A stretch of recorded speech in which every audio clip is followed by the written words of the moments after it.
I see myself laying on the grass alone. The tall tree shields and caresses me so gently. The sky is full of pure white clouds, blending into a restless gloom. Open arms embrace into the air, and I swim into a sea of flowers. The birds are calling to me, but the sea is no longer strange. The smell of leaves are floating around my noses. I take a deep breath and my lungs feel pleasure. The scent of leaves, the scent of nectar, the scent of wood, the scent of nature. So beautiful. I wish I could stay here forever. My own fairy tale world. The flowers by my side. I love it so much. But the dream won't stay any longer. The minute hand of the clock is rotating. I don't know what time it is. Alara have been lying down in this bedroom. Outside, the sky is white, not murky, not blue like the sun, just white, like a reimagining of the mind. Study, fame, property, social and family lineage.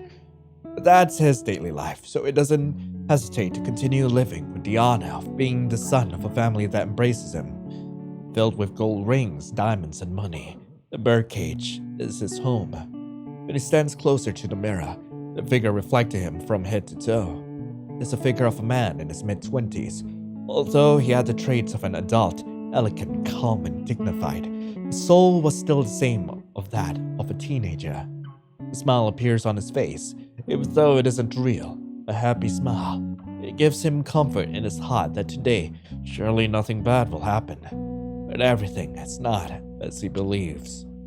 He has done a lot in this circle of life, that which makes him unable to break the cycle by himself. But if he can escape, where would he go? It's hard to tell. After everything he had been through, his mood was in turmoil. His burned hands and bruises were covered with bandages. His wounds were etched onto his face. Bandages could not cure his soul. His body trembled with a longing to be held, but the embrace was from none other than himself. His fingers pressed hard on his flesh, as if he wanted to dye it in his hot, red blood. The wound was so painful that he could not speak. He bit and squeezed those fragile little lips. Oh dear, so painful. Who's gonna take care of this lifeless body? Tears are falling down his face. But he knew that the answer was still unknown. So he sighed. Gosh, you know what? I've had enough. Without saying anything, he threw off his shoes and socks out of his sight. His eyes started to grow heavy, so he quietly laid down on the bed and fell asleep. Suppressing his heart and trying to forget those painful feelings of the mind and body. Around midnight, a groaning sound was echoing, entering his ears. It sounded like a baby whimpering nearby, but somehow he didn't know where it was from. He didn't want to get out of bed and call for servants to find that crying child quickly, so he ignored it. That crying grew louder, enough to be heard throughout the house. 1 minute, 2 minutes, 5, 10. He couldn't sleep with his eyes closed. There wasn't any other sound on the other side of the door other than the baby's cry. He knew no one was looking for the child. That cry made him spring right up. He didn't know what to do in this situation other than to sit and think to himself. Who would let the child cry out there? Where are the servants? Without hesitation, he reached for the alarm to signal his servants, and he rang the bell. No response, so he clicked one more time. Still no response. Silence surrounded him. He rang it one more time. From time to time, 5, 6, or 7 more times. His patience was nearing its limits, so he decided to get out of bed and find the child by himself. But at that moment, he remembered that he never had any children or siblings in his house. Was he hallucinating? Was it a ghost? Or was he just having a nightmare? It didn't matter, as he found a flashlight from the wardrobe, then grabbed them and tried to turn it on. I hope it still works. Thank God. Let's go. He sighed silently in relief and walked away. But before he could step out of the room, he noticed that the old blue door that sat across from his bed was replaced by a strange green door, different from any other door in the house. It looks old. It hasn't been used in years. Guess I have no choice. He hesitated, slowly touched the doorknob to open it. I don't like this. The cold wind blowing towards him was enough to send chills down his spine. He tried shining his flashlight around, but there was nothing but emptiness there. This must be a nightmare. He'll get lost before he wakes up. Wake up. Wake up. He had no choice but to keep walking into the void. He didn't know how long he followed that child's cry. The flashlight still shined through the void, its light never dimming. It's like there was no walls, no doors, no paths. The crying gradually started to become clearer than before. The shadow faded and then appeared as an image of a younger boy hugging himself, shaking. The boy bowed his head to cover it, that ugly, wet face. Then he saw the figure look like a little child right in front of him, his chest getting itchy, but it also looked familiar. In his heart, he felt the sharpest pain that he ever felt. The rhythm of his heartbeat made him uncomfortably sad. He clutched his shirt over his chest to suppress this feeling. The boy looked pitiful. I think I've seen this boy somewhere. Have I met him before? I ran all the way out here. I can't get out of here without him. But first, I should ask that child. He put his hand on the child's shoulder and asked, Hey, what are you doing out here? Why are you crying? It's okay. Don't be scared. I see you're lost, but everything's fine now. I'm here. Let me lead you to my place safely, alright? Hey, can you hear me? There was no response, but those resounding cries continued to scatter in all those directions. He tried to grab the child, but was unable to. His hands faced through like the boy was a ghost, and in front of his eyes was a newfound illusion.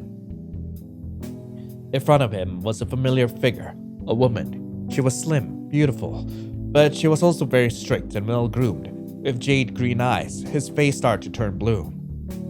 His mouth twitched, as if he saw the shadow of his fear right in front of him. It was difficult to open his mouth to speak in front of the figure that was supposed to be his mother. Mother? Son, you did the wrong training again. I'm very disappointed about you. I told you time and time again, and still you make these mistakes? That's it. Give me your hand. Right now. Having no time to react, the boy's hand suddenly spreads open. He tried to pull his hand back, but his entire body did not listen to him. The woman picked up a stick, then grabbed his hand and forcefully hit the palm of his hand. Ow! Mother, I know I was wrong. I know.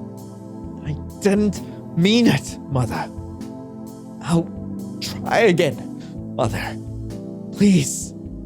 Please. Forgive me. Don't ever call me Mother. I don't like kids who are failures like you. That woman took a pot of boiling water and pulled it onto the boy's small hand. The steam quickly spread in the air as memories began to flash in his head again. Oh my god, that's gruesome. Yeah! Mother, stop!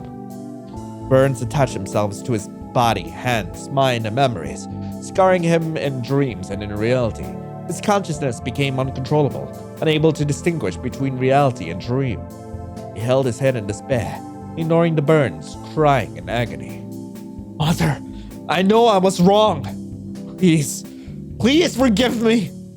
Mother. He never felt a stronger pain, one that made him want to explode, break apart, and end himself so quickly. He can't save himself from disaster and call for help. This will keep happening over and over again.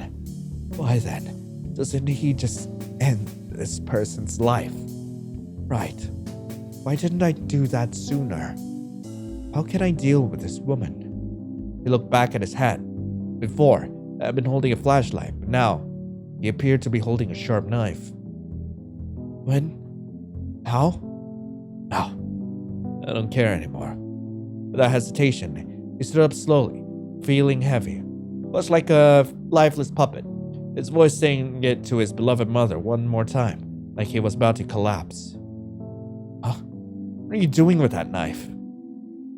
Mother, I tried my best to be the perfect child that you desired, but but you treat me like some unwanted thing, like you abandoned me, when you taught me everything. I still don't know what love is. Treating someone like me, with your violence, with your abuse. You think of me like I'm nothing to you. But in the end, you're still my beloved mother. I think I'm done now. He expressed all the remaining emotions and ran straight into that woman, screaming in pain, stabbing through her countless times over and over again, until she could no longer move. He thought it was all over. Gah!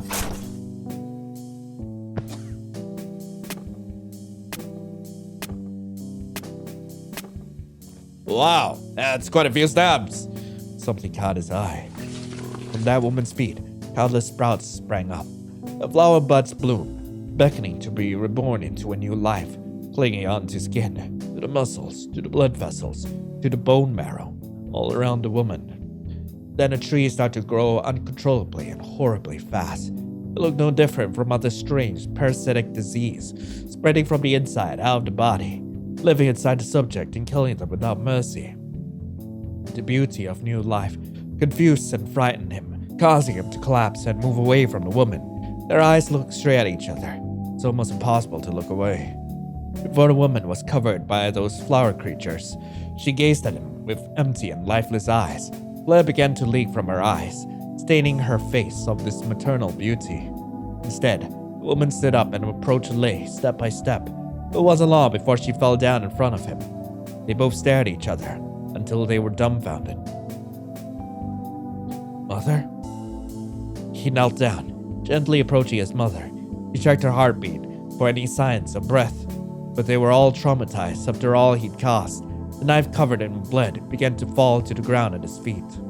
Mother, open your eyes, please. I didn't mean it.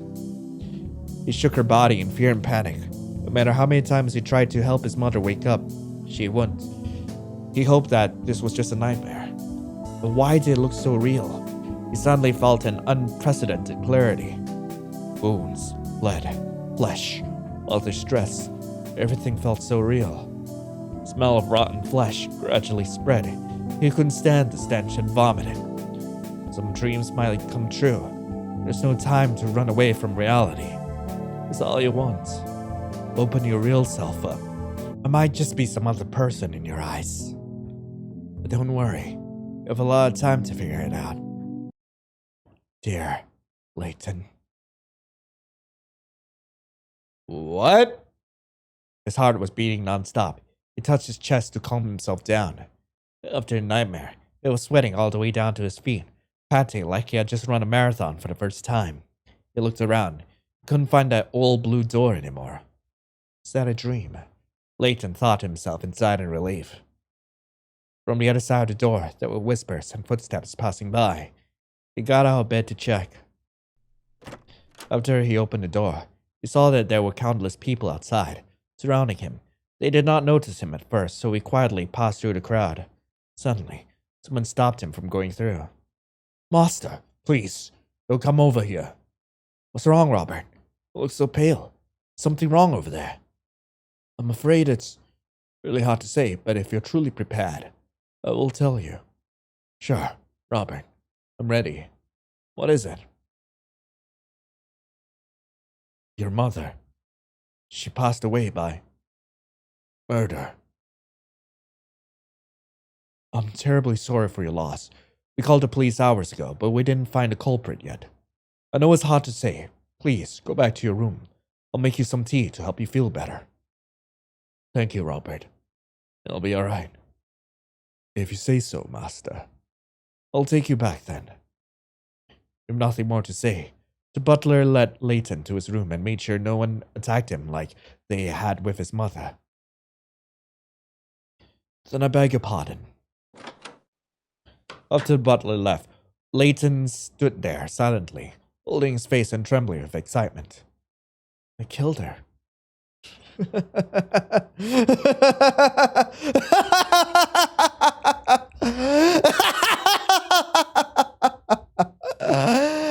did it. I did it. I don't have to see that woman ever again. I'm finally free.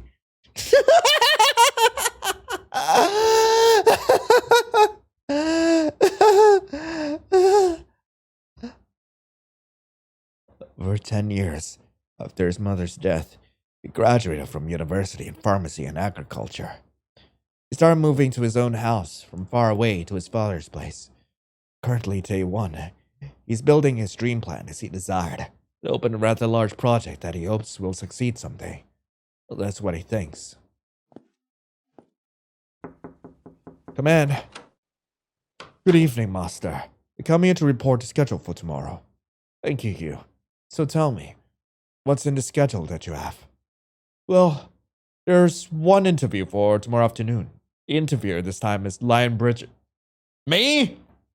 I'm interviewing him? Okay. Lion Bridget, huh? Aren't they the most recent journalist newcomer? Yes, they are. Would you like to decline the interview? Master? I'll go for it. Sir. Nah, never mind. Just let them in. They seem like someone I would like to meet soon. Like they spent so much time coming here. I feel bad for them. Not to mention, they've only graduated from college for a while, so I hope they don't mind the state of my project when they come here. So I treat them kindly. For now. I see. Also, do you still have to talk with them for your job over here? There. Leighton smiled, glad he had him, without any response. He already understood it. You could say that, but I'm almost done talking to them. You can go now. Yes, thank you. Good night, Master.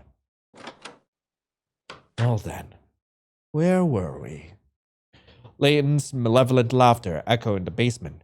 Voiceless cries of unnamed bodies begged him to release them from this dreadful place. Shining chains gripped each of their limbs. All over their bodies were tree parts and severed flesh, just like how his mother did it. At first, I didn't intend to do this to you, but I'm afraid you're trying to break into my house without my permission. What a pity. For example, stealing plants and flowers, property, destroying material things, especially the products I invented in the basement of the greenhouse. You know what?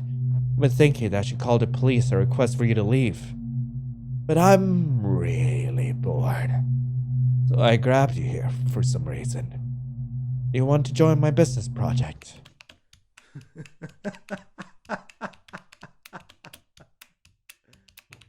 What? Anyway, that was Dream Reflection. I really hope you guys enjoyed it. This was one of the games that was released for this year's Murder Boy Mayhem Jam. And yeah, if you guys want to play this game for yourself, link to the game will be in the description below. But anyway, thank you all so much for coming. I hope you all have a lovely rest of the day. And as always, I'll be seeing you in the next video. This is Lion, signing off. Ciao.